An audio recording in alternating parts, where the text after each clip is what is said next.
Anyway, so when last we left off, I had been jebaited by Don Flamingo because he had jebaited Trafalgar Law, where he had pretended to abdicate his throne as well as his title of warlord. That's a lie. He lied to us. Oh, The bad guy lied. But like specifically to like pretend like he was going along with things. And the only reason why that really matters is there's a bit where they're like, how can he have so much power to be able to have them redact a world news story? Dun dun dun. 10 chapters later, he's a celestial dragon. Yeah. And has pretty much always been a bastard. That's one thing that I do like about Don Flamingo is so much in media nowadays we like try to either redeem our villains or give them justifications. Homie was a little sociopath from day one. And it's not because his parents were that way. He actively hated the fact that his dad was trying to treat people as people. Yeah, I know. He's pretty messed up. But he's a good villain. Yeah. So Dressrosa is Spanish Rome, I suppose. Where in the real world are flamingo dancers from? Or flamenco? Whichever one isn't the bird. I mean, isn't that Spanish? That's what I thought, origin? but then I said it, and I'm like, that sounds ignorant, Jack. I mean, I'm ignorant too, so... Anyway, there's a bit where, like, you know, they're talking about how Dressrosa is an island where women will stab their lovers in fits of passion. And there's these, like, flamenco dances going on. One of those dancers are plot relevant. But apart from that, it's just big Roman Colosseum and gladiators and a tournament arc in the middle of an arc that's not even kind of related to it. And it honestly works because we had cut out half of the Straw Hats. Like a couple of chapters, and it's not a couple chapters in, but like probably a third of the way through Dressrosa. Sanji, Nami, Brook, and Chopper fuck off to the next island. Yeah. They're like, what we're doing at Dressrosa is we're doing like a handoff of Loyal unto Kaisar to Don Flamingo. Wait, what? Who? Caesar. Oh, okay. I was like, who are you talking about? We're handing off Caesar to Don Flamingo as part of Trafalgar's plan to sort of bring about his doom by being able to unsuccessfully supply the fake devil fruits to Kaido so that Kaido comes and kicks his ass. That's the plan. It doesn't happen that way at all. But that's why we're there. And as a result, we like split into 3 teams, which is good because we have too many people to be one team. But then the Nami, Sanji et al., they have Big Mom's pirates come in to them on the Sunny. And so they just go on to the next island. Yeah, Sanji gets that dope moment where he gets to clash with Doflamingo, but not actually fight him. Oh, that's right. Yeah. Yeah, I mean, that...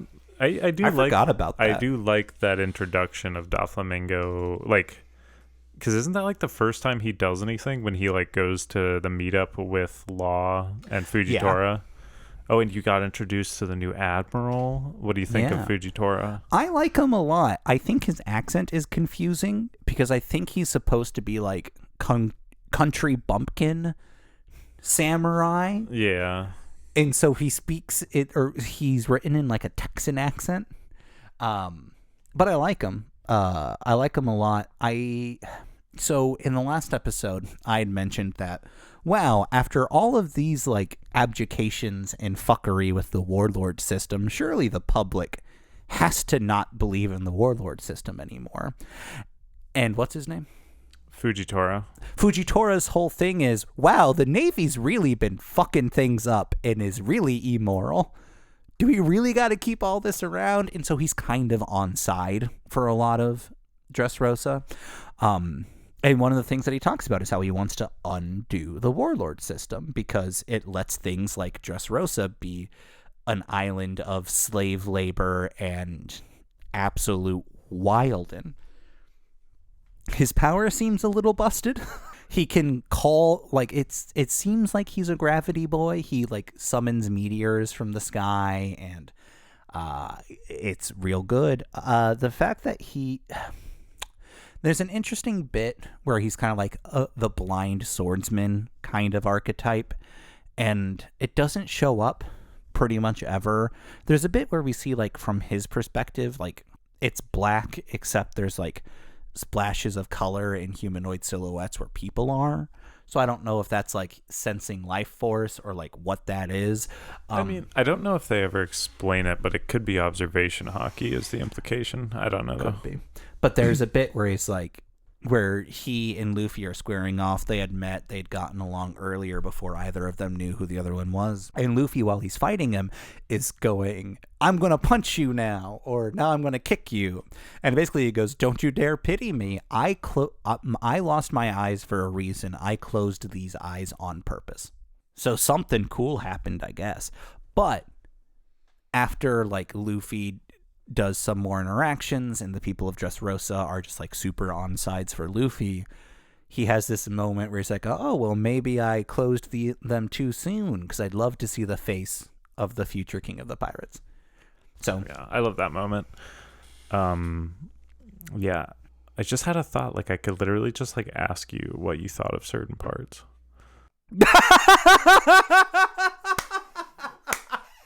Are you telling me we could have a conversation? Yeah, dude, it's crazy, bro.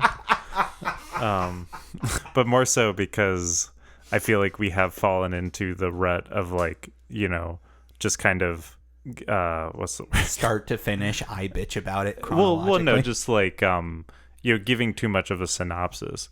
I feel like most people that are here are probably here to just hear people talk about the arc. Because I was going to say, you mentioned the flamenco dancer. Her name's Violet. What did you think of her character in this arc? She's an example of a greater problem in One Piece where women deserve better. Oda. Fair. And she's not the worst of it, right? Princess Violet, she's princess of the kingdom, but that's hidden.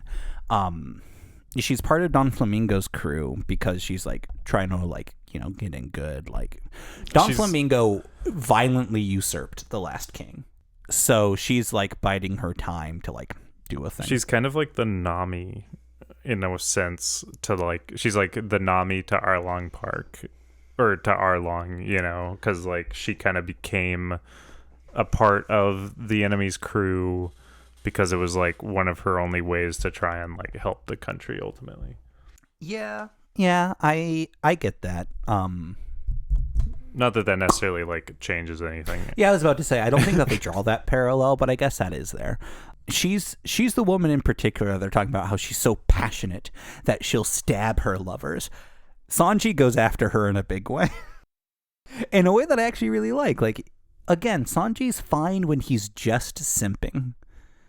But when he's being a sex criminal, real uncomfortable.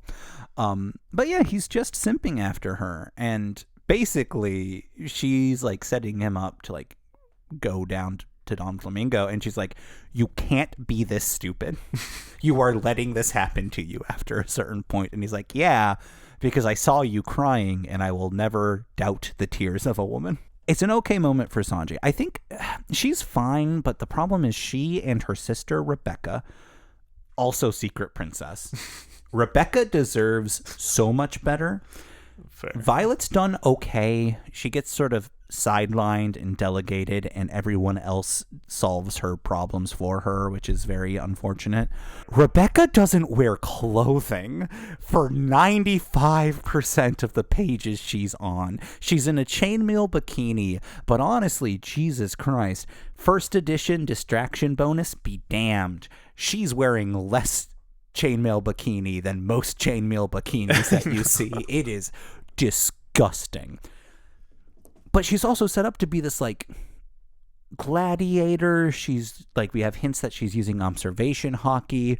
She's never thrown a, like, thrown a shot at somebody, but she's also undefeated in the arena because she's like ringing people out and doing technical things because she has like this like most of this arc is her story. It's her story and it's Trafalgar Law's story. But she doesn't get to participate in the final confrontation, even though we set her up as a fine and adequate combatant. She gets relegated to having Luffy and her dad solve her problems for her. She deserves better. Yeah. Violet also deserves better because she deserves to be a person. She's kind of just a plot like device. I do like her quirk is seeing things up to and including seeing your thoughts, but she does it by doing that fucking middle school like glasses thing where you like put your wrists upside down and like put things. I'm doing it to Forrest. You guys can't see it, but I'm doing it to Forrest. I know what you're talking about. Yeah, she does that for her devil fruit power, right? Yeah. Yeah. We're also introduced to just a species of little guys. The Tauntauns. I don't remember what they're actually called. The Tontatas. They're like itty-bitty fellas, and they're also redonkulously strong and fast. Yeah, Violet's fine. I really like this arc. This might be one of my favorite arcs. That's saying quite a bit, I feel like. And I think it's because it's not the Straw Hats arc. Yeah. A big part of this arc happens in the Colosseum and in the tournament. And again, it works so well because we've cosmic toileted a third of the crew. And for like a solid 10 chapters, we're just following Luffy in the arena combat that he signed up for, even though they were there to do something. As Lucy. As Lucy the Gladiator, old man beard. Well, I forget, did he sign up because of the devil fruit? He started to sign up because it was a tournament. And then once he was there, he found out about the devil fruit. And he's like, all right, so now I can't leave. Yeah. Oh, I mean, like, honestly, the fight between Luffy and Don Chin Zhao, do you remember him? The guy with the pointy head? Well, the flat head, because Garp had flattened his pointy head, and then Luffy had punched the head back into being pointy. I just love that shit. It's so funny. But I think like one of the main reasons I love that fight is because there's a section in the anime that, well, there's a particular song. I don't know if we talked about this on mic. New World, eating, or like after Grand Line eating. Yeah, that song fucking plays like when like right after Luffy and him like have their first like huge clash of like hockey. And like they knock everyone out, and then that song plays. I'll just like have to show you after we're done recording because it just gives me chills like every fucking time I watch it. So Don Flamingo had created. We find out that I don't know if this is something that had been established already or if it's like sort of we're establishing it here. But devil fruits reincarnate themselves if their user dies. So Ace's devil fruit is the prize for this tournament. Don Flamingo somehow got his hands on it. It's the prize for this tournament. So that's why Luffy's like, all right, no, that's mine. None ya get it. But we have all of these strong fighters from all these different kingdoms doing blah, blah, blah, blah. And for a while, I was so fucking upset that we were giving them backstories and we were like hearing them talk and like watching them fight. Because I'm like, you're all just getting knocked the fuck out already. Like, cool. We have a page building you up as a badass, and then you get knocked on. And that does happen, and that is annoying. But some of them matter later. Yeah, I think that the way the plot progresses in this arc is like actually pretty well done. Just the way that he, you know, kind of has all of the Straw Hats kind of on their own little story beats, and then like, you know, kind of bringing everything together. Yeah. Especially with like the toys and shit. Yeah. One thing that I will say that I really like about having split up the Straw Hats is Sanji does something cool. Not while on the like whatever Sanji does that's cool happens off screen, because so Sanji makes his way back to the Sunny because originally it was Brook, Chopper, and Nami who were like, all right, protect the ship crew. Sanji makes his way back for whatever reason, kind of doesn't matter. And that's when Big Mom's crew is like showing up. And they like sort of talk on Transponder Snail. And that's when Luffy's like, all right, you guys get the fuck out of here. We'll catch up with you. Sanji asks for permission to engage. And like Luffy gives it to him. And so we see him going off, shutter stepping his way to fuck up some Big Mom pirates. And that's really cool. And then like that group of 4 not mentioned for the rest of the arc. Yeah. So you don't know what happens. I've read a little bit ahead. I'm like a little bit into the next arc. That's still sort of a mystery. Yeah, I feel like Zoe is an arc, but Zoe is also really short in the grand scheme of things. So I almost wonder if it would be more worth it for you to just read that, and because it's basically the build up to Whole Cake Island. I mean, we'll just talk about Zoe when I get through Whole Cake Island then. Okay. Yeah. But Dressrosa is enough that we can just talk about Dressrosa. Yeah. Dressrosa's like, I think at this point it was the longest arc in the story. A lot happens. But then Wano took that. Fair enough. And unlike my other episodes where I go, a lot happens without much happening, a lot genuinely happens in Dressrosa for the first time in a while. What do you think makes you feel that way, particularly? We're reintroduced to the Revolutionary Army. We see some shenanigans that they start. Sabo exists in this timeline. Although I still hate him. I hate him a lot. And now, so Sabo enters the tournament, takes Luffy's place, gets the Devil Fruit. So now Sabo has Ace's power, and now he feels so much worse as a character because it does feel like your entire reason to care about him is because you cared about Ace. And so now it's just like, all right, we needed Ace to die because you cared about him, but we also need your caring for Ace to be sort of transported onto Sabo.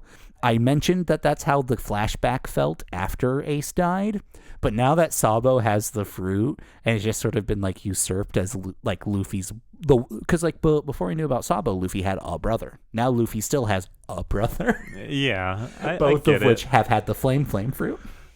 Yeah, it's weird because I've heard that's not the first time I've heard that take. Like I've actually heard that take from some fairly bigger YouTubers. Just people don't like Sabo because of that way that he feels like a replacement for Ace. Like, and it's weird because I never felt that originally. Like, I don't know why. And I think it's because you didn't care about Ace. Yeah, I literally don't give a shit about Ace. Yeah, you were I've never wrong, given a shit about Ace. But I think that's why. But yeah, Ace could have just been more relevant. I would have cared much more about him if he was just more relevant before, he died. I mean, yeah, granted, like we don't spend much time at all with Ace. Like he pops up like 1.5 times. Like I get that he's a cool character. Like he's a really cool character and he's cool when he shows up. But it's just like I never had enough time to care about him. And even, retroactively, like knowing his backstory and like seeing that flashback, I'm just like, I would have much rather just seen this earlier because then I probably would have had a lot more feelings when Ace did die. It does seem really awkward to put it there. But I also understand that there's not really a great place to put it before that. You could toss it somewhere. I guess you in could. Alabasta. Yeah. But I feel like it's also setting up a lot of stuff for the post-time skip. That's the thing, right? Yeah. Like, it is... Yeah. Because it was kind of like... It's a bad flashback. Ace dies, flashback, then, the time skip happens. It's a bad flashback because it only sets up things that'll happen later. And the whole point of of flashbacks is, A, you should avoid them when you can, because don't tell me what happened, show me what's happening when it's happening. But if your flashback is to contextualize what happens next, why isn't what's happening right now contextualizing what's happening next, Yeah. But anyway, on the subject of Sabo, it's like, I like him. I honestly was just as into him as I was Ace. Like, he's already done more in the story than Ace ever did. Oh, yeah. especially going forward. Shit, by being part of Dressrosa, he did more than Ace did. I know, but that exactly. doesn't mean that he's cooler or not And he a doesn't. dumbass. I don't think he has to be cooler. I hate his dumb little outfit, I think is what it is. I love top hats, and I love gentleman outfits. I hate Sabo's dumb little outfit. I hate his dumb little pipe. I hate his dumb little dragon talon grippy move where he hockeys his hand and then he just grabs you. That's something that Dragon taught him. Okay, cool. I don't give a shit about Dragon. Yeah, I mean, we literally have not really been given much of a reason to give a shit about Dragon, even to this day. The one thing that I do like about Sabo in this arc is after the arc, he goes back to the Revolutionary Army, blah, blah, blah, blah. And he's giving Dragon the debrief. And he's like, all right, so now do you want to know about Luffy? And Dragon just goes, no. And just like moves on. It's like, ooh. Okay. Yeah, okay, Dragon Dad. is an interesting character because we still just have no clue what Oda's plan for him is. Like, he's becoming more relevant. Like, he's getting more screen time, but like he still hasn't done anything relevant. And I do think, like, one of the worst parts about, and this isn't even a new subject, like people talk about this all the time, but like just as like a plot hole, Sabo's whole like losing his memory and then somehow in all of this time being part of the Revolutionary Army and clearly having access to news, he would have seen something about Luffy and Ace because of how active they were. And then they imply that he only got his memory back after Ace died because he saw that Ace died and he was like, oh shit, Ace died. I remember all of a sudden, Yes and no, right? Because like, I mean, obviously, I don't know how like memories work. Right. I mean, but right. Nobody really does. At least nobody here does. But like, I buy that none of the Luffy news mattered because, like, if you don't know who the fuck he is, you don't know who the fuck he is. But I also am willing to accept that death is such a more important thing than like, oh, this white beard captain is doing shit. Yeah, that's fair. I mean, I don't even necessarily have a problem with it, but it's just something I see people discuss and have seen people discuss. And the only thing that Sabo really does in this arc is he beats the shit out of Jesus Burgess, who is also there to get the flame fruit. Since the time skip, Blackbeard's become an emperor, and basically the crew that we had seen at the Paramount War are like his regional commanders. So Burgess is his own commander. Burgess loses off screen. He throws one big elbow and then we don't see him do anything else. And I'm so angry that the wrestling coded character doesn't do anything. I have been lied and stolen from, Oda. He'll do something eventually. Sure, probably. But for now, I'm angry. I mean, that's just One Piece. Like, so many things get off screen. Speaking of wrestling, when I had talked about One Piece prior to like rereading it or like re-engaging with it for the purpose of, originally for the purpose of flirting with somebody and now for the purpose of doing this. Not for me. I mean, so what it is 100% is I started it for the attempt at romance. And then I'm like, well, this is making Forrest happy. So I might as well keep going. Well, I'm glad I you love did you. keep going. I don't love you that much.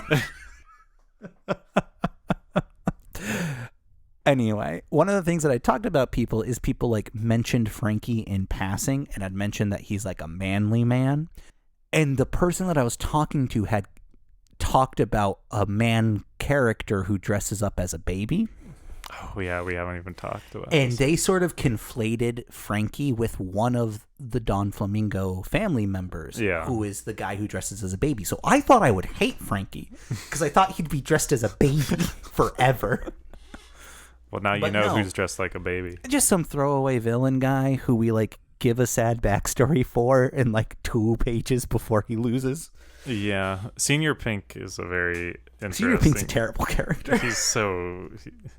That's funny because I feel like it goes either way. Either people are like, oh my god, Senior Peak is like the greatest written character, and then the people are like, oh, but he's actual garbage and human trash. I think the concept of somebody being a tough ass Yakuza looking guy dressing as a baby because it's the one time that his wife, who can't speak or remember anything anymore, smiles, I think that's an okay enough concept. But the problem with Senior Pink is having a horde of women throw themselves at him on every panel that he's on, and having him just be too cool to care, and having him take one of their bikini tops to wipe his mouth with. Like, yeah, it gets a little over the top there. I like his fruit. It's the swim fruit. He can swim through anything. And I like how he uses it pretty much exclusively to suplex people. So again, speaking of wrestling things, and he and Frankie sort of get into this like, I'm a man dick measuring contest. I know. If it were any two other characters, I'd be like, all right, come the fuck on. But I like it. I like it a lot, actually.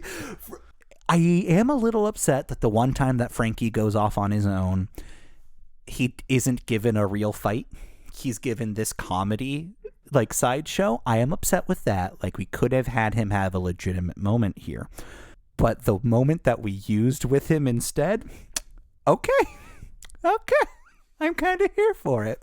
And so basically it boils down to they both are choosing not to dodge because a man would withstand it.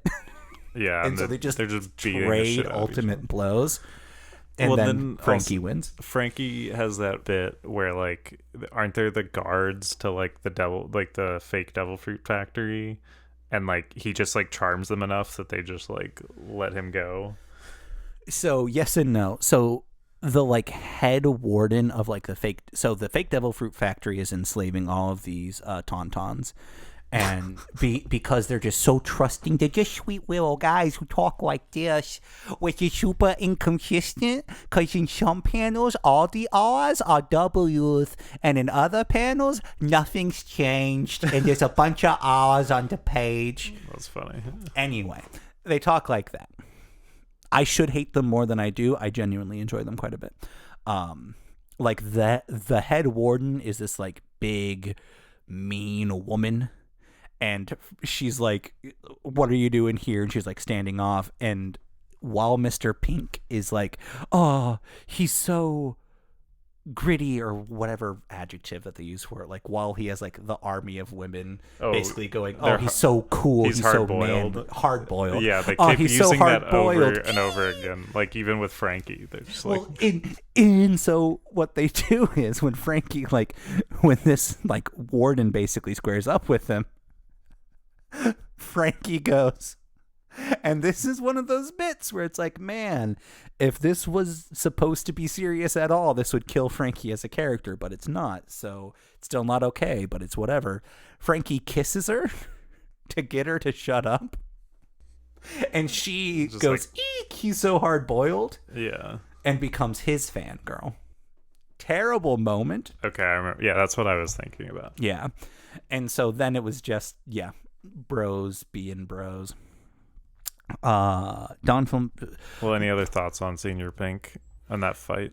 The fight wasn't much. Yeah. I do like that Frankie just sort of, apropos of nothing, beats the shit out of another family member who was there for like 3 pages to like, it was like a 2v1 for a second, and then Frankie beat the shit out of the guy. He's the guy who has, do you remember, I want to say Miss Sunday from Baroque Works, the woman who can make herself real big or real light, who can adjust her weight. Yeah. There's like the woman on the Doflamingo family that looks like her, right? Who has like the art fruit? Is that what you're thinking? No. So, but there's another person on the Don Flamingo family who has that fruit, but again. Which fruit? The make yourself real heavy fruit that she had. Oh, yeah. Oh, and the big... Is he... What does the character even look like? I don't remember. He's around just to lose to Frankie. Anyway, he loses to Frankie, and that's why like Frankie got to square off against Mr. Pink in a 1v1. Okay. Yeah. Frankie is the only. So they split into Team Rescue and Team Demolition. Frankie is the only member of Team Demolition who gets to the factory because Luffy fucks off to join the tournament and Zoro fucks off to fight a rock. Oh yeah, because Zoro loses one of his swords, right? So Zoro gets a sword stolen by one of the by one of the Tanadas. And so he finds them. Turns out the Tanadas are doing this like big resistance because they're like, they remember the old kingdom.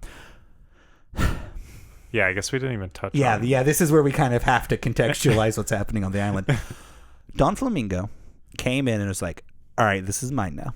The kingdom had been in peace. They hadn't been in war. And like they were sort of like creating like this stable pocket in like the world in like their section of ocean. Don Flamingo basically said, hey, give me $10 trillion by tomorrow morning or I'm going to kill everybody. So the king rounds up the army and it's just like everybody's going from town to town saying, please, please give us what you can. And he's so well liked and so respected at this time that they do it. However, during that process, Don Flamingo then starts doing he has the string fruit, which is bullshit because choose one. Well, I'll get to it in a little bit. What we've seen him do before is like be able to control people. What he does is he just controls like all of the soldiers in all of the towns and turns it into a massacre. So now people hate them, and then he shows up in the morning being like their savior and sort of installs himself as this like savior figure. Underneath his rule, these living toys show up. All that the society really knows about them is that they're there, they're helpful, they're cool, but toys cannot live with people, and all toys have to go back to the factory at night. Well, the factory, turns out, is where he does all of his smuggling. It's an underground port where he's arms dealing like a motherfucker.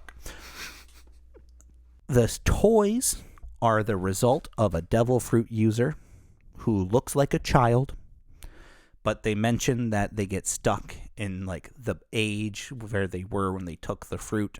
Nobody sexualizes this child, thank Christ. She's like a little Red Riding Hood with an eye patch type looking character. Turns out her fruit is she touches somebody. Ow. You have to touch me so hard. She touches somebody and can turn him into one of these living toys. And then she sort of like, I am thou, thou art I, sort of like forges a contract, which is to say she like gives them instructions that they can't that they just can't break. And everybody who knew the person before they became a toy loses all memory of them. So yeah, this that's nation, like one of the most broken parts of that ability. Yeah. Like the fact that it just automatically erases memory of that person for anyone that has ever known them. Like, what the fuck? It's wild. And so the nation is functioning off of slave labor because these toys feel exhausted and are working all night long. Some of them don't even get to go up and be like people during the day. And some of them remember their families, but their families don't remember them. We find out that like pretty much all prisoners and people who lose in the arena get turned into these toys. I forget why we needed to say that, but we did. See, this is the problem. If we don't go through it. Well, yeah, but we were. Oh, well, we were talking about, I think, Zoro losing his sword, and then like why the Tontadas were. Oh yeah, so kind of building a resistance. Yeah, the Tontadas remember the old king and know how it was, and some of them are being enslaved in the Smile Factory. So they're like the resistance soldiers. Well, I mean, since we were talking about Sugar, the character of the toys. It was this guy, by the way, who's the big guy. Okay, that's who I was thinking of. What's his name? Like Makvis or something like that? What's your thoughts on Usopp in this arc? Because you can't make Usopp any worse of a character than he already is, in my mind. Because he's already... Well, No, because it's Sanji for now. He's already the second worst Straw Hat. Like, without exception. He's already the second worst. But he's never done anything as bad as Sanji. Right, which is why he's the second worst. Sanji's bad because he's a sexual criminal. Usopp's bad because he's a shit person and bad character. I mean, I guess. That's fair. I don't know. I said this during the live action One Piece episode. The live action Usopp feels like he's just a guy doing a bit and everybody's in on it. Yeah. Though the manga Usopp feels like he legitimately thinks he's tricking everybody and is actually just trying to manipulate the situation. He's not like set up to have these malicious goals, but that's how he comes across all of the time. Yeah, I mean, my opinions on him in this arc are that I do think it is a little bit of a backpedal because, like, when we come back post time skip, like, the whole idea is like, oh, look at Usopp, like, he's kind of more of a warrior of the sea now. He's buff, like, he might actually be good in a fight. But then, like, this arc rolls around, and you know, I know that it was like the most controversial episode we've had so far, but like, it's another example of, I think, Oda kind of just settling in on what he's comfortable with. Not necessarily like... Preach. Yeah. I know I titled a video, Oda Forgot How to Write His Characters. But like, Oda did kind of not remember how he wanted Usopp to be post-time skip, I think. You know? Because it's like, Usopp could have done a lot of... Like... I do like what Usopp does in this arc. I like the whole God Usopp bit. I like how silly that is, and I love how he kind of becomes the biggest target for Doflamingo, literally just because he does something on accident. I like that, but you know, it's like prior to that, he sets Usopp up with kind of the same shit he has in the past, where like, oh, he's terrified, he can't do anything. He's running away, and then, oh, at the last minute, he decides he can come back and fight. Like, that's exactly... Well, I guess that's not exactly, but that's very similar to what he's done in the past. Especially even, like, I think he's even better in fucking Enies Lobby than he is in Dressrosa. Like, he's more of a character then because he throws himself into the action as Soga King, but, like... he stays in the action, right. You know, whereas in this, he kind of reverts. He's like Usopp during fucking Arlong Park, and Usopp should not be like Usopp during Arlong Park anymore. Right. You know? Yeah, 100%. Like, he never even wants to be, like, he's actively trying to avoid the action and is scared of it the entire time here, right? Like what you were saying is, like, post time skip, like we sort of get presented this Usopp who's willing to see things out. And since the time skip, he's only ever degraded back into being a coward.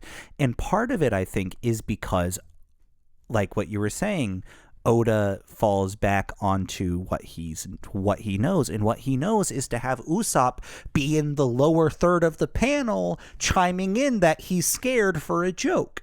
Usopp's been doing that since Merman Island, like, and now we're presented like he's running away, condemning all of the Tauntauns who are hero worshipping him to be killed or enslaved because he's a fucking coward. And the only reason he comes back is because he feels bad. He finally decides, oh, I actually do feel bad. I guess I shouldn't have done that in the first place.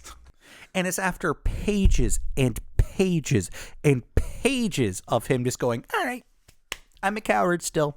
Like, I feel like in some way, you know, it's written so that the bit can happen where, like, he gets fed the spicy star and then he screams and that's what knocks sugar out.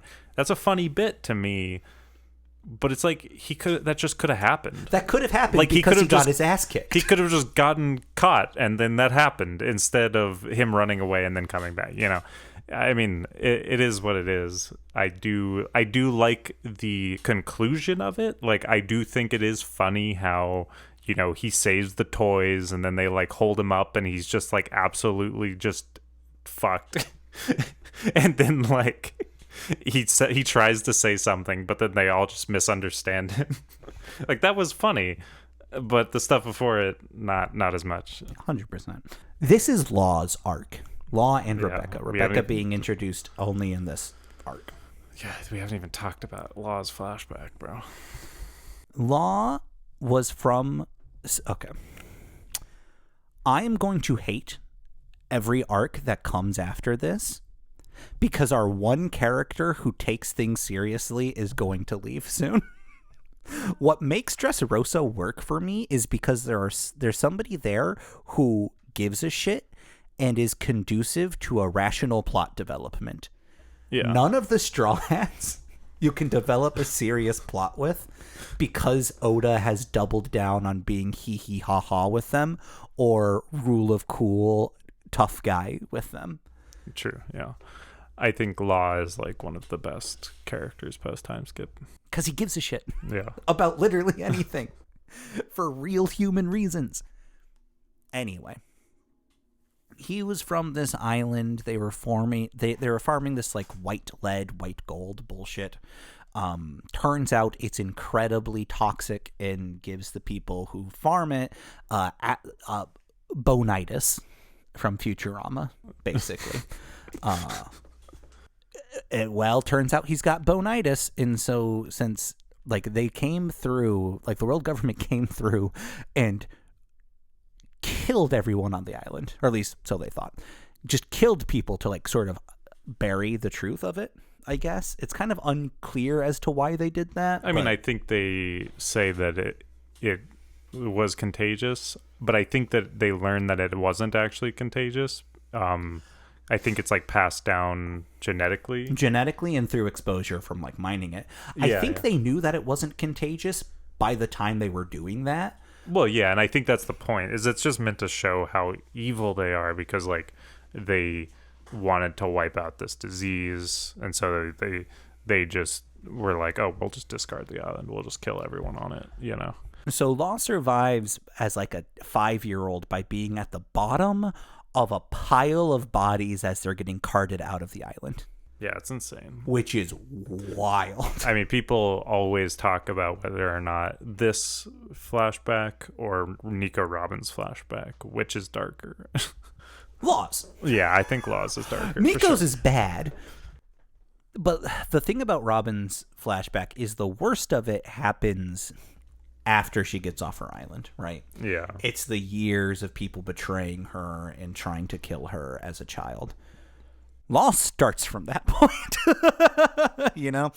I think we see worse shit in Laws. I think Nico probably, or like Robin probably had the worst childhood because she was alone. Because Law ends up being alone. part of the Don Flamingo family pretty early on. And so then he's in the role of abuser and manipulator rather than abused and manipulated. Mm-hmm. Right? Either way. So Law joins up with Don Flamingo, and he's basically like, well, I'm dead either way, so I don't give a shit. There's kind of not a real reason why he was there, just sort of like, oh, these guys are here. Well, I'm dead anyway, because he's like pretty decently progressed into this disease, and they've established at this point that there's not a cure for it. He goes to stab Don Flamingo's brother, who at this point is mute. Like, nobody's ever heard him talk. He lives, and Law goes, oh god, I'm going to die, because Don Flamingo's going to kill me for this. I love Corazon. I'm just going to say that now. He's a good guy. He doesn't say anything about it. We find out that Corazon is working for the Navy, kind of like super like deep cover in Don Flamingo's crew. And he can talk. It's just people assume that he can't, and it's easier than having to pretend that he likes these people. Fair enough, my guy. He gets a lead on what's Law's fruit name? The Ope no Mi, like Operation Devil Fruit. Yeah. He gets a lead on the Op fruit. Don Flamingo's got all this shenanigans involved in it. Navy's got some shenanigans involved in it. Apparently, the ultimate technique of the Op fruit, as found by Don Flamingo, is you can give somebody eternal life at the cost of your own. So Don Flamingo is kind of grooming Law to be someone who inhabits the fruit, since he's dying anyway, to perform the operation on Don Flamingo. Corazon runs off with Law, and for 6 months sails around trying to find him a cure. Can't do it, settles on stealing the fruit. Well, in those 6 months that he's been gone, shit's gotten a lot easier for the Don Flamingo family. And so they put 2 and 2 together that he was the leak, feeding information to the Navy. Well, he hard confirms this because Vertigo,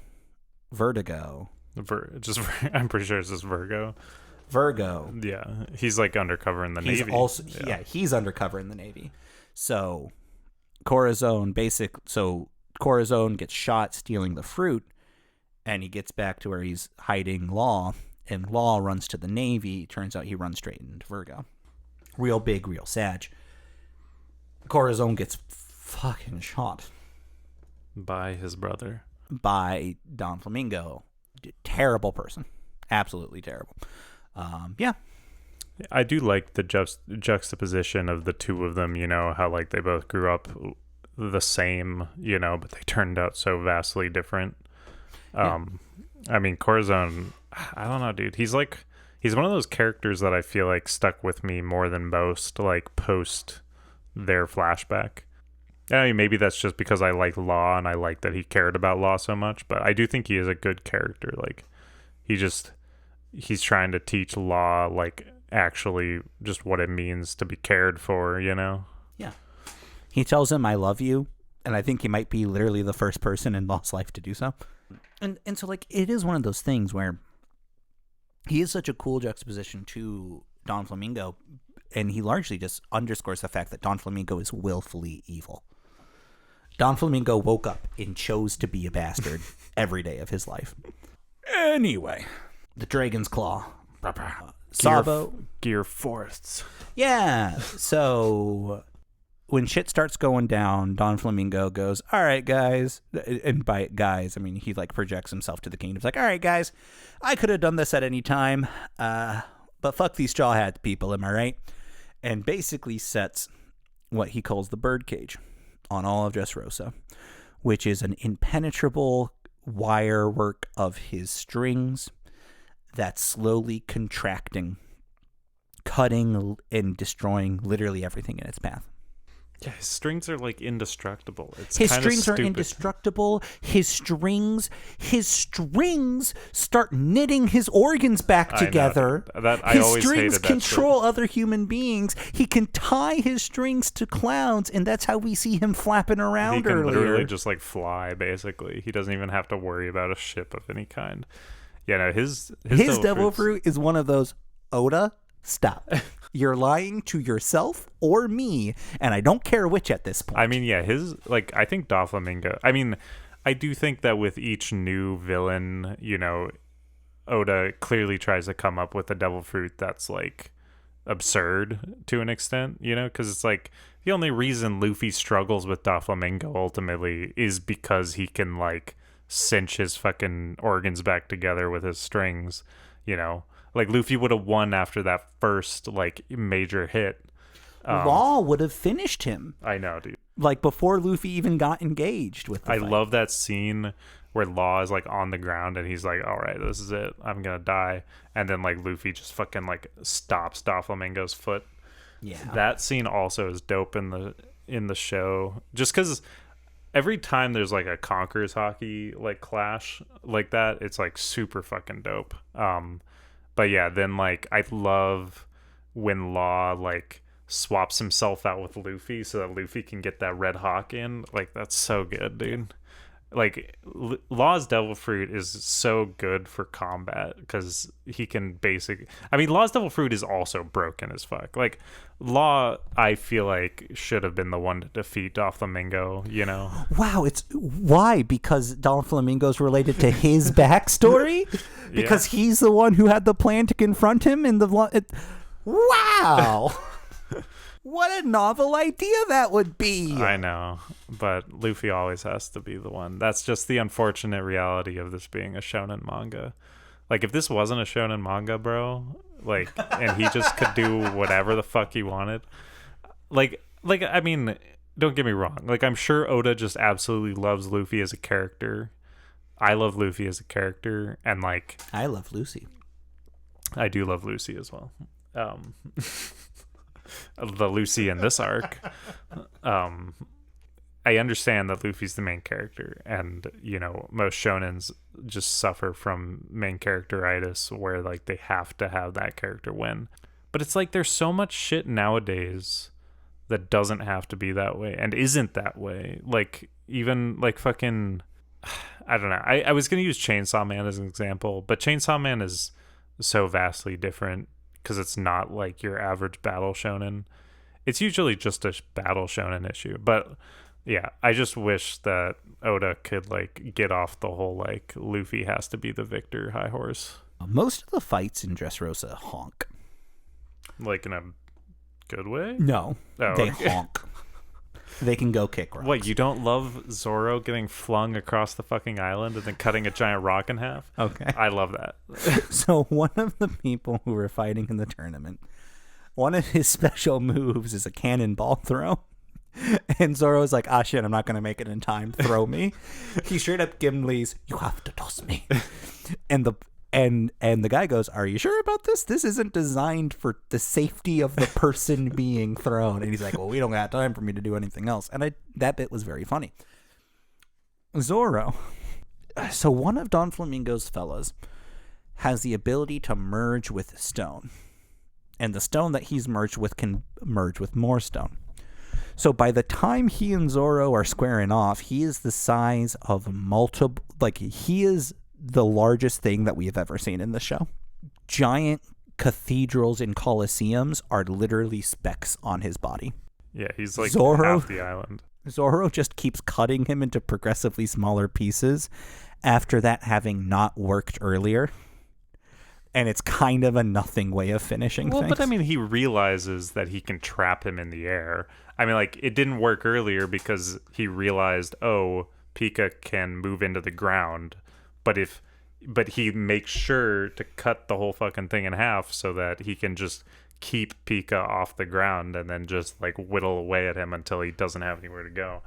I think it's the best way you could solve that fight, because, like, Zoro's fights unfortunately just tend to be, oh, I have to cut something harder than I did the last time, which, you know, is whatever. But, like, I like that this fight actually made Zoro kind of have to use his brain, because usually he doesn't have to fucking use his brain. He just has to figure out a new technique.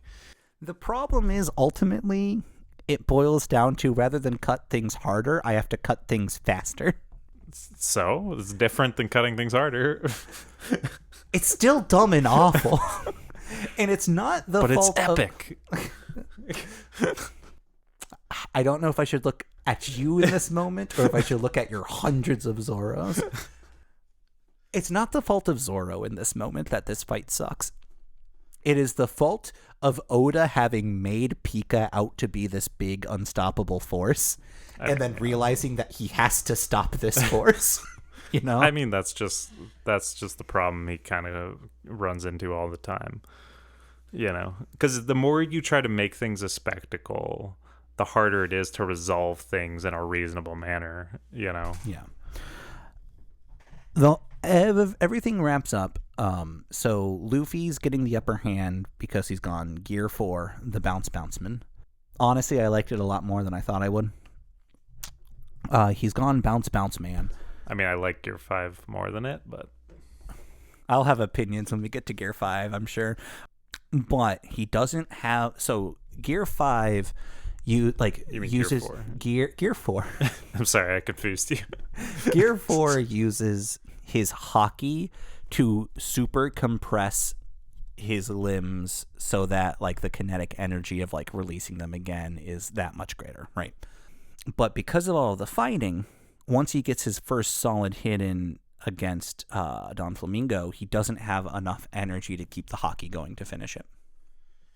So we start this 10-minute timer in universe. Dude, imagine sitting through that 10-minute timer for like 2 episodes in the anime. Imagine sitting through the 3 minutes of the tournament of the Universal Survival arc for an entire season of Dragon Ball Super. Yeah, I know. But this is I understand the point of the whole 10-minute, oh, I can't use my haki anymore, just to give Luffy, like, I guess, more of a challenge. Kind of an unnecessary one, you know. It's like, it is ultimately something that didn't need to be there, but I did like it because it's not for Luffy.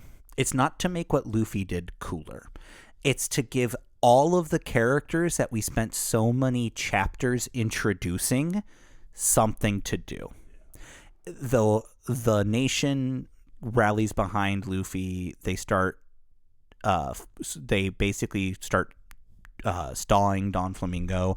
All of the gladiators that we had met before that Luffy had beaten and that Usopp and the crew had freed from being toys, I go into one of two camps. One, they start fighting Don Flamingo and dying to buy time, or they start pushing against the cage, because at this point, like, the cage is like 6 minutes from closing in on everybody and killing everyone during the 10-minute timer. So Frankie and the Tauntauns are pushing the Smile Factory against it because it's made of sea prism stone, so it's not going to get cut. Roosterman, John C. Cockman, Bartholomew, Man-Eater Bartholomew, the guy who fangirls over the Straw Hats. Oh, Bartolomeo. Okay. I was like, who the fuck are you talking about right now? Bartman. The guy, yeah. The guy with the weird, like, sharp teeth. Like, yeah. I don't know why his teeth look... He's like a real punk type of... Oh, yeah, I guess we didn't even guy. talk about him. Yeah. Yeah. He's just a fanboy. I do love him, though. He's got it real bad for the Straw Hats. And so he's around to help because they're so cool. He's sort of talking through tears because they're so cool, Mr. Luffy. Every time he's talking to them. So he's around helping. So he's like, his fruit power is the barrier fruit. He creates an impenetrable barrier. So he's creating a barrier against the strings, and the other half, the gladiators, are helping push against it. Zoro runs off with Kainmon and the other rescued samurai, and is also joined by Navy man, you know his name, I don't. Fujitora, coating their blades in haki and pushing against, right? And so like the nation comes together, all of these characters come together. And it is a genuinely cool moment that uses the 10 minutes that Luffy needs well. Ultimately, Luffy didn't need to have the 10 minutes. But get ready. He could have been fighting while they were still doing this, you know? Yeah, exactly. I did like that the Coliseum announcer becomes relevant. Oh, I love him. He's just like screaming. He's constantly. He's broadcasting what's happening and like getting the nation to rally together for like one final like the fuck Don Flamingo. Fuji. I guess there was the scene with you. We talked about Rebecca and Olivia. Is that her name? I don't know. Violet, yeah. Rebecca, for once I didn't remember her name. I was about to say, it feels weird being on this side of it. I don't like it. Like, there is the moment where, like, she confronts Doflamingo, right? Doesn't she, like, try to confront him, like, one... I mean, it literally amounts to nothing. It's unfortunate, but... So, one of... The leader of the Tauntaun resistance is a toy by the name of Toy Soldier, who's actually Rebecca's dad, who has a big fucking get over it backstory, IMO. He was a criminal who was basically given, like, redemption through the Colosseum by the king, and he ended up being loved by everybody, but he's so full of like, oh, but these soiled hands have no right to touch my daughter. We have to run away to be together because no one will ever accept me but a common ruffian. That's like, the entire army loves you. People on the street love you. Literally everybody loves you, you fucking sad sack. Get over it. He's the only one who cares anymore. I hated him once we learned his backstory. That's crazy. Because he is making it up himself. He has his own persecution complex. I mean, Fair, yeah. But because he wasn't able to save Rebecca's mother, as a soldier, he swore to Rebecca that he'd always be there to protect her. Fair enough. Neat. Good, even. He made Rebecca promise that she wouldn't hurt anybody, so he only taught her how to defend herself. So when Rebecca and him have to square up against Don Flamingo's left-hand man, it's his moment, not Rebecca's. Rebecca sits there being protected. It's unfortunate. And the bad guy loses because he gets tripped and knocks his head against Rebecca's mother's gravestone. Wait. That's how that fight ends. Are we talking about Doflamingo? Who No. are we talking about? Don Flamingo's left-hand man, Kairos' fight. Oh, the fucking, like, Mick Jagger-looking guy? Yeah, the guy who looks like Django, but again. Well, he's apparently, like, his design is apparently inspired by Mick Jagger. God, the suplex. From the suplexing the Frankie Radical Beam. I do love all of the people rallying behind Luffy in the end. I always love that shit. But yeah, Luffy wins. Who would have thought? With his King Kong gun. God, Jesus, Rebecca deserves clothes. I'm going through screenshots now. God, Rebecca deserves clothing. Yeah. I mean, I know why she's drawn that way, but also I'm like, why? Yeah, just be prepared for Luffy to just always have another bigger punch. Yeah. This is the first of a couple other big punches to come.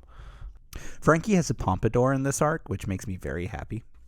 Yeah, but I mean, like, basically that, I don't know. I feel like there's not really anything else that's like... Yeah, there is. Luffy gets 7 of the gladiators swearing fealty to him in the end. Oh, well, I meant like before the very end. We were still going there, bro. But yeah, it's this guy. I love that moment. Dude. It's this guy who's Mick Jagger with like a Native American headdress on. Yeah, I can't remember what his name is all of a sudden. He really doesn't matter. Well, because isn't he the one that like killed? Yes. He's the one who shot Rebecca's mom. Yeah. Yeah, but Fujitora versus Luffy, I love that. I love Law's discussion with Sengoku, kind of about the will of D, because like they were the only two people that knew Corazon.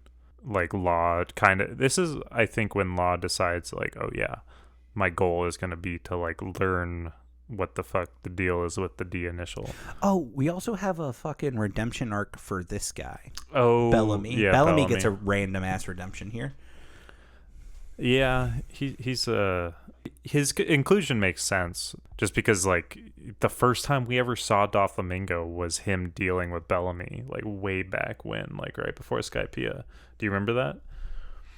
Like Bellamy loses to Luffy and then Doflamingo like shows up and like basically like banishes him from the crew or whatever. And so like this is all Bellamy trying to like regain his honor, I guess, or whatever, but Luffy just beats the shit out of me. Well, so like Bellamy was given like, all right, kill these guys and we'll let you back in the family. And like Luffy's basically goes, you know he's an asshole, right? And Bellamy goes, yeah, I've backed the wrong horse, but I've backed it this long that I can't back out now. So do me the honors of killing me. And I was like, what the fuck? Sir. No, you just go, whoops, whoopsie. I was wrong. Sir. But he has his honor. Apparently. Yeah. Oh, also, literally everyone. So during Law's flashback, we get like a 10 years ago look at his family. And all of the Don Flamingo family are better designed 10 years ago. Without exception. It's almost like after time skips, people's designs just get worse. Yeah. Oh, I forgot about that. Yeah. Law going, I'm a D too. Yeah. Funny. But Luffy. Fujitora ends up. You know what that means in Japanese? Obviously not. Do you know what Tora means in Japanese? Fight or tiger? I can't remember. It's tiger. in the tiger mask. Yeah, it's tiger. So he's like, I think. Tora. I think Fuji is purple, so it's like They it's do like, call him Purple Tiger. yeah, purple tiger, because like all of the admirals have like a color followed by an animal as their like admiral name. Like Akainu is Aka Inu, which is like red dog, and then like Kizaru is the light guy. His is like yellow monkey, and then Ook. the other admiral. How am I forgetting? He's like my favorite admiral. The ice guy. Oh, the guy who gave up being an admiral? Yeah. His is like blue pheasant. So I ain't gonna bother with dodging his attacks. I'll take everything he's got and still win. That's what my strong style means. That's Frankie's moment in this. And I love that it's called strong style because in wrestling, Forrest, one of the things that really differentiate the Japanese professional wrestling circuit and the American one is what's called the strong style, which is the taking blows hard and heavy and just trading in the way that he and Senior Pink do. And it's really fucking cool. Oh, yeah. And Frankie, once he wins, he's like, next time I see you, we're getting drinks and we're talking about that wife of yours that you mentioned in your flashback. And it's like, all right, sir. Oh yeah, isn't like a Nico Robin present for like the Rebecca fight? Yeah, like she's just kind of there. Like that's kind of just Nico Robin in this entire arc, unfortunately. She's just kind of there. Yeah. You did not harm others. Your hands are still beautiful and pristine. The soul of your mother, Scarlet, still resides in those hands. There's no need for you to stain them now. It's like, all right, Kairos, shut the fuck up. Anyway, what do you think of Luffy's Grand Fleet?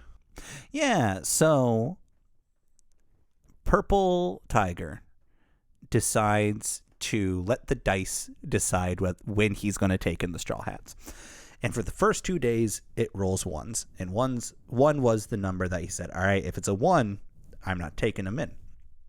So they get 2 days to recover. Well, more fleet admirals show up basically to go like, hey, what's going on here? And they're like, hey, dude, do your job. And he's like, all right, well, let's let the dice decide. You roll them. So, yeah, they actually go to like pick them up this time. And along the way, the entire nation basically comes to body block for him because Fujitaro has taken all of these, like all of the rubble that from like this like day and a half of destruction and is about to graviton bomb them like their ass. And the nation was like, well, if we're close enough to them, they can't. So they're all running after Luffy. He also like publicly bows and apologizes to the people of Dressrosa. Like he is the first good guy that we've seen in the Navy in a while. Dude, yeah, like Fujitora is one of those characters that I truly just like can't wait to like see go all out because there's no way he's not going to be on Luffy's side in the end. Like I feel like he has to end up on Luffy's side in the end. Yeah, I'm just so excited. He mentions how he wants to eradicate the warlord system. Yeah. I mean, he doesn't like pirates necessarily, but I think like the whole point of Luffy is that he's going to like bring people to his side that, you know, in the past have hated pirates, you know. Yeah. We also figure out that this is when Billy the Kid and Scratchman of Pooh's like alliance. This is where we figure out that Shanks is their target. But yeah, anyway, so as the people are like, basically the Straw Hats have to get the fuck out of Dodge. And 7 of the various fighters that we've seen before are like, whoa, hang on. We're going to exchange father and son cups and become your crew. And Luffy goes, nuh-uh. And they all go, what the fuck? And he goes, that's going to, just because the phrase that he uses, nope, this is my FMLA screenshots. Listen, I just want to be the king of the pirates. That's all. I don't want to be some kind of big shot. And all 7 of them go, huh? Excuse me? And basically, Luffy goes, you know, if we need help, we can reach out to each other. But I ain't your boss. You don't gotta. And they all just decide to do their half of the ritual anyway. I know. I love it. And so, yeah, he's got like 5,000 people now. He's becoming a true emperor of the sea. Yeah, and then Bartholomew takes Luffy to Zhao, and his crew are a bunch of street punks who don't know how to sail, and they keep almost dying in transit because they don't know how to sail. Yeah, they're pretty good. I mean, did you like Bartolomeo? Like, I feel like he's just kind of. I mean, he's obviously just comedic relief. I liked him as a comedic relief character because it meant that the Straw Hats could be more serious. Yeah. But what I didn't like about him is how hard, like, he was introduced during the Colosseum during the Colosseum fights in the same way that like all of the other people in the fights were. It's like, these terrible people that we can't trust, and he's just like another one of them. And like it's supposed to be like this reveal that he's really on sides, but it's like, I mean, he is kind of an asshole. Like I feel like that's kind of the point. That like he is a man-eater Bartman or whatever the fuck. Because he eats away at people's sensibilities because he irks them so much, right? Like that's like his title. Well, and then he just stops doing that, like because he's busy fanboying over the Straw Hats. So I don't know. He's an inconsistent character, but I like him well enough. Well, any final thoughts on Dressrosa as a whole? I didn't realize that you had a Corazon figure. Until we were talking about him. Yeah, dude, it's like one of those characters that I like had to buy a figure of. Yeah, like the one hat the Straw Hat representation in this room is Zoro, X like 300 or 400, and then one of each of the crew, a decent handful of Luffy's, Gold D. Roger, a couple of aces, even though you don't like them. Yeah, because I had to collect him. That doesn't make sense to me, but I'll let you have it. Well, because all of these figures over here are one line. They're like one line of figures, and I was like, I have to have them all. Yeah. And that like the only non-Straw Hat member is Corazon. There's Boa Hancock and. Oh, I thought that was. And Crocodile and Mihawk down there. You know what the problem with Oda's female design is? I thought that was Robin. Oh, yeah. Because all women look the same in Oda media. Also, is that a new Robin? Yeah, I don't remember seeing her. It's a brand new Robin. It's her Alabasta This Robin. is like the only pre-timeskip Robin figure that I've ever been able to find that actually like looks good. There's like hardly any good looking like big ones. And, like, yeah, she's, like, hardly wearing a top, but... That's not her fault. Yeah. I think she looks pretty good. And her hat comes off. Did I tell you my buddy went to Japan, and he was trying to figure out, like... because he had a friend who was getting married there, and, her mouth is miserable, though. Put the hat back on. I mean, it's just a black line. Anyway, so he was trying to like think of like a souvenir to get me, and he knows that I hate that most models of female characters are actually just porn for cowards. So he bought me a titty Nami figurine.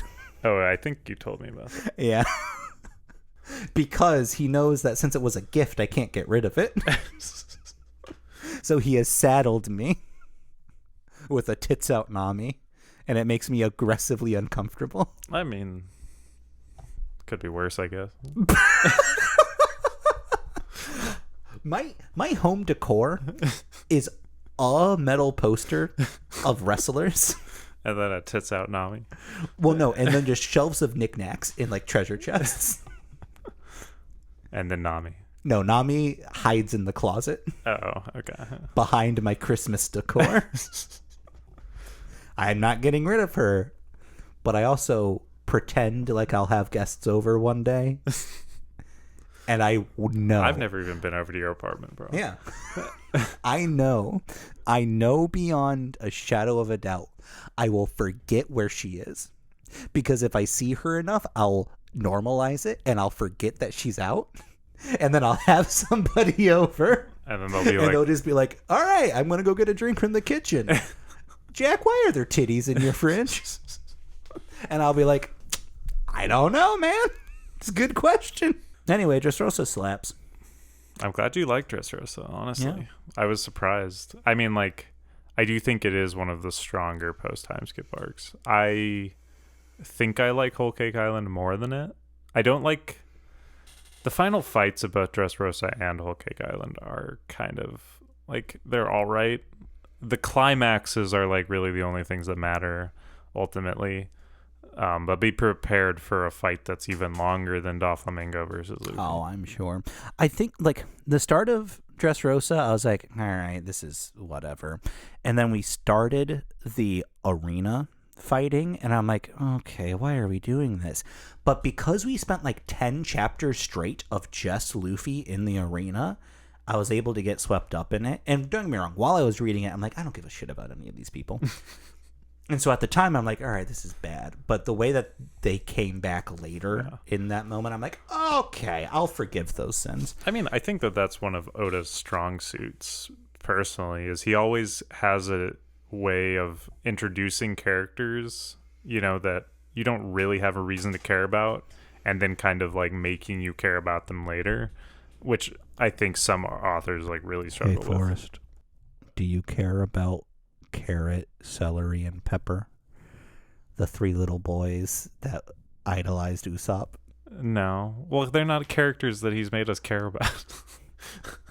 I'd argue he's made me care about very few characters. Yeah, but you're weird. No. I mean, I don't know. Who am I to say? I don't know. I mean, like, the thing that made me care about the Straw Hats is long past. I just still care about them to this day. The Straw Hats. Okay, so I'm far enough into Zao that I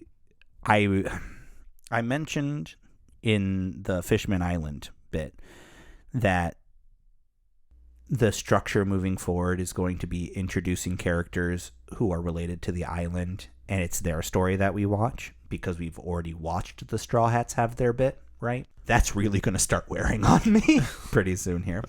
But while the Straw Hats were having their emotional moments, I really cared about them. I never cared about Usopp. Usopp can burn in a hole.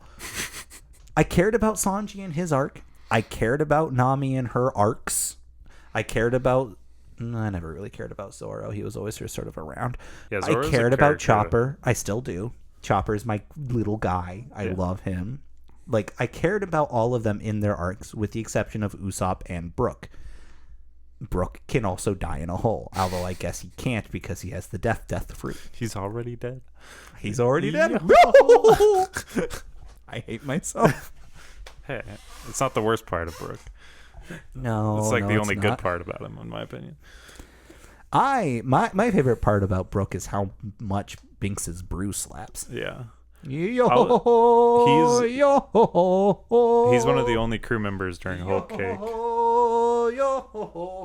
So I'm excited to see how you feel about him during Whole Cake Island. The only thing that I know about Whole Cake Island is there's a bit where Brook basically goes to Frankie, who was a car at the time, drive me closer, I want to hit her with my sword.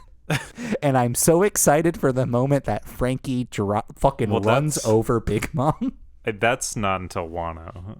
Damn it. Frankie's not in Whole Cake Island. Damn it. You're going to have to go a whole arc without Frankie. I'm sorry. We may have But I had to go a whole arc without Zoro, so... We may end up with my new least favorite arc.